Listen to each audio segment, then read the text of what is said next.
Anxiety has gripped parents of students set to join university in September over the challenge of paying tuition fees as the new funding model takes effect. So some families say they may be forced to change the courses because they are unable to afford the fees. And as Brenda Wanga now reports, the new model is meant to allow all students the opportunity to access some level of government financial assistance on need basis. With less than 1 month to go to the start of the first semester of the first year of study for those joining universities this year, Augustine is at a crossroad. The 19-year-old has secured admission to the Southeastern University to study the course of his dream, electrical engineering. But his dream now lies on the cusp of collapse. His calling letter to the university paints a picture of the financial obligation his family will have to bear under the newly unveiled higher education funding model. Sasa kuna changamoto mingi saa siku zimezalia chache. Kiona leo ni tarehe 7. Nafaa kwenda shule 28. Siku 20 tu zimezalia. Na ukiangalia fee kwake nasema ni mingi sana. Kwa sasa tujui tufanye aje. His only hope lies with the meager amount his mother earns in her beauty salon in Kisii. Lillian Bundi has struggled to educate her only son, seeing her through high school on a salary of 15,000 shillings per month. She says she isn't sure she will be able to stretch that shilling to meet the 336,000 tuition fees as quoted in the fee structure. Mimi kama msasi single parent naona inanikaria ngumu sana. Sioni kama atajiunga na hiyo kufanya hiyo kosi yake yenye alikuwa anataka kufanya. The Ministry of Education will be implementing the new funding model starting September when Augustine and his colleagues join university. The new arrangement switched from the differentiated unit cost model that saw the government give funds to universities based on the number of students and the courses.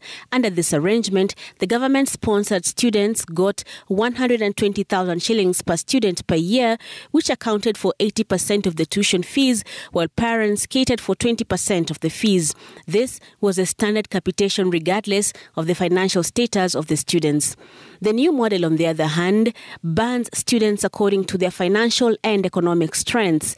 Those deemed vulnerable and very needy get 100% government funding through scholarships and loans, while those deemed needy and less needy get 93% government funding, with the families or their households paying 7%.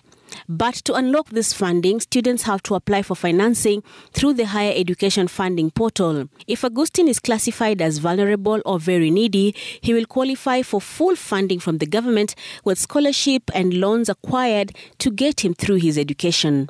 However, if he is classified as needy, he will get 93% government funding. 178,398 shillings will be catered for, while he will get a loan of 134,640 shillings. His mother will have to cater for the 7% of the tuition fees, which translates into 23,562 shillings per year and 11,781 shillings per semester.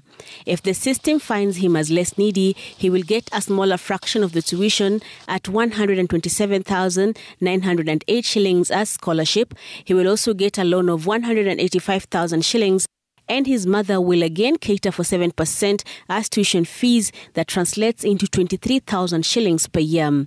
It is this group of students who will be saddled with student loan repayments once they clear their education. Sababu serikali ilikuwa inapeana pesa na pia ilikuwa inawapea loan help.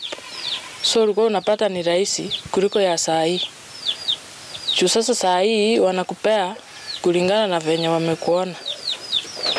Na si watu watafikiwa huko mashinani ili kuangaliwa venye mazingira yao iko.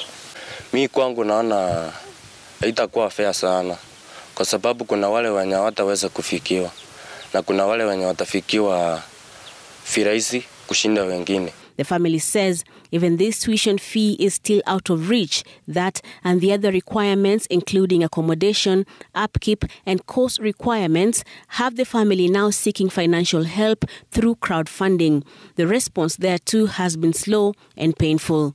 Augustine says he will consider switching to a much cheaper course if he does not raise the fees on time. Brenda Wanga, Citizen TV.